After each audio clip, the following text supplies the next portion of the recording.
ఎంతవరకు రైట్ దాని అమలు విషయంలో మాత్రం అటెన్షన్ రైట్ మళ్ళీ వస్తాం మీ దగ్గర సాధారణమైనటువంటి రైట్ దేవిప్రసాద్ గారు మీ అబ్జర్వేషన్స్ ఏంటి మీరేమంటారు గుడ్ ఈవినింగ్ పివి గారు, పెద్దల లక్ష్మణ గారికి, మల్లు రవి గారికి, గౌరీశంకర్ గారికి నమస్కారం. అంటే ప్రభుత్వం అనేక ఆకాంక్షలతో ప్రభుత్వం వచ్చినటువంటి మాట నిజం.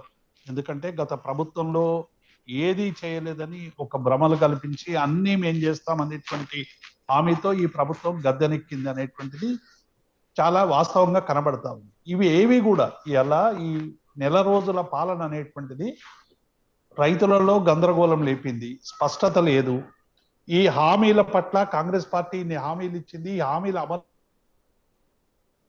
అవుతావా లేదా అనేటువంటి ప్రజల్లో మొదలైనటువంటి 30 రోజులుగా మనం చిత్రీకరించాలి. కేవలం కంచెలు తీసినంత మాత్రాన మొత్తం తెలంగాణ ప్రజలందరి బాగు ఆ కంచెలలో చూసుకోమని చెప్తున్నట్టుగా కనబడతా ఉంది. కంచెలు ఎవరేసారు? అంతకుముందు ఉన్నటువంటి తెలంగాణ ఉద్యమ సందర్భంగా ఆనాడు ఉన్నటువంటి కాంగ్రెస్ ఉమ్మడి అంటే మాకు సంబంధం లేదు, మేము కూడా అక్కడ ధర్నా చేసినామని కాంగ్రెస్ వాళ్ళు డిసోన్ చేసుకోవచ్చు.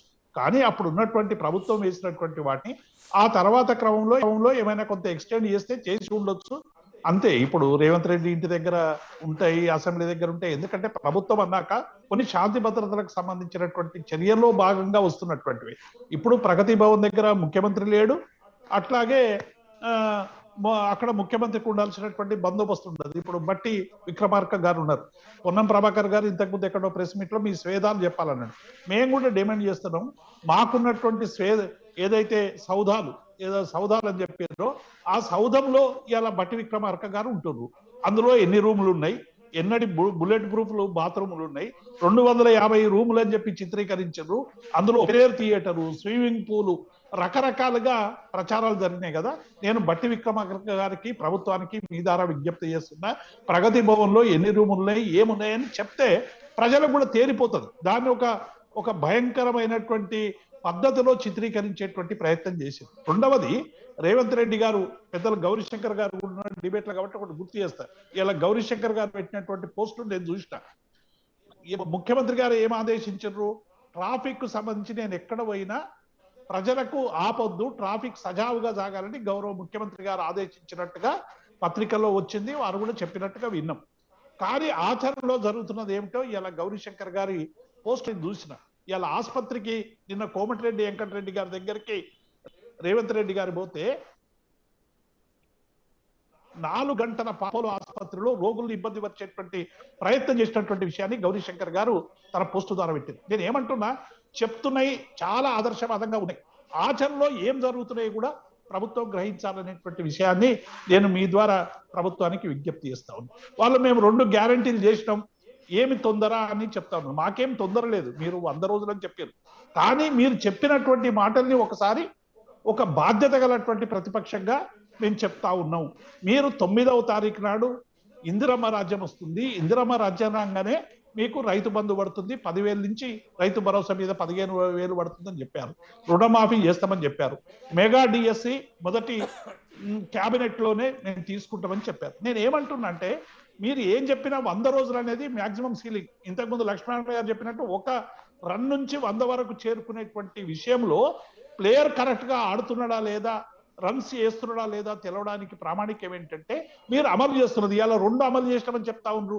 మీరు చెప్పిన ఏంటి, రైతు భరోసా కింద ప్రతి ఏటా కౌలు రైతులకు ఎకరానికి 15,000 ఇస్తామన్నారు, వ్యవసాయ కూలీలకు 12,000 ఇస్తామన్నారు, వరి పంటకు 500 బోనస్ ఇస్తున్నారు. దీన్ని ఇప్పటి వరకు మొదలు పెట్టినటువంటి దాఖలా లేదు. 15,000లో కేవలం 1 ఎకరం ఉన్నటువంటి వాళ్ళకే, 39 గుంటలు ఉన్నటువంటి వాళ్ళకే ఇప్పటి వరకు రైతు బంధు పాత పద్ధతిలో పడ్డదనేటువంటి విషయాన్ని నేను ఈ సందర్భంగా గుర్తు చేస్తా ఉన్నాను. గృహజ్యోతి గురించి ఇప్పటి వరకు 200 యూనిట్ల కరెంటు గురించి ఏమాత్రం కూడా ప్రాసెస్ లేదు. ఇందిరమ్మ ఇండ్ల గురించి సరే 5 లక్షల రూపాయలు అన్నారు, దానికి సంబంధించినటువంటి విషయాలు ఏం చెప్తారో వినాల్సినటువంటి అవసరం ఉంది. మహాలక్ష్మిలో ఒక్క మహిళల్లో ఆర్టీసీ బస్సుకు ఉచిత ప్రయాణం అనేటువంటి అంశాన్ని అమలు చేసి 500 గ్యాస్ సిలిండర్ కానీ, మహిళలకు ప్రతి నెల 200-500 ఇచ్చేటువంటి విషయంలో కానీ ఇప్పటి వరకు ఎటువంటి నిర్ణయం తీసుకోలేదు. యువ వికాసం ఇంటర్నేషనల్ స్కూల్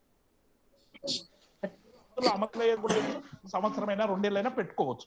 చేయుత 4,000 పెన్షన్ ఇస్తారు. నేను ఏం చెప్తా ఉన్నాను రవి గారు, మీరు చెప్పినవన్నీ మీరు విధించుకున్నటువంటి డెడ్ లైన్ మేము ప్రతిపక్షం డిమాండ్ చేయలే, ప్రజలు డిమాండ్ చేయలే, మీరు 100 రోజుల్లోనే ఇవి అమలు చేయండి అని. కానీ చెప్పిన మాట మీదే మీరు నిలబడాలని ఒక ప్రతిపక్షంగా ఒక సామాజిక బాధ్యతతో మేము విజ్ఞప్తి చేస్తాము. మేము సరిగ్గా పనిచేయలేదు కాబట్టే భారతీయ రాష్ట్ర సమితిని ప్రజల అధికారం నుంచి తొలగించారని మీరే చెప్తా ఉన్నారు. అప్పుల కుప్ప అని మీరే చెప్తా ఉన్నారు. ఇన్ని చెప్పిన తర్వాత అధికారంలోకి వచ్చింది కదా. మీరు వచ్చిన వెంటనే ప్రతిపక్షాల మీద ఎదురుదాడి చేయడం తప్ప మీరు మీకు ఇచ్చినటువంటి హామీల వైపు అడుగులు పడ్డాయా లేదా అనేటువంటి అంశాన్ని పరిశీలించాలని విజ్ఞప్తి చేస్తాను. అడుగుదాం మల్లు గారు. మొత్తానికి బీజేపీ సరే, లాస్ట్ కి జర్నలిస్ట్ గారు విశ్లేషకులు మాట్లాడారు. బీజేపీ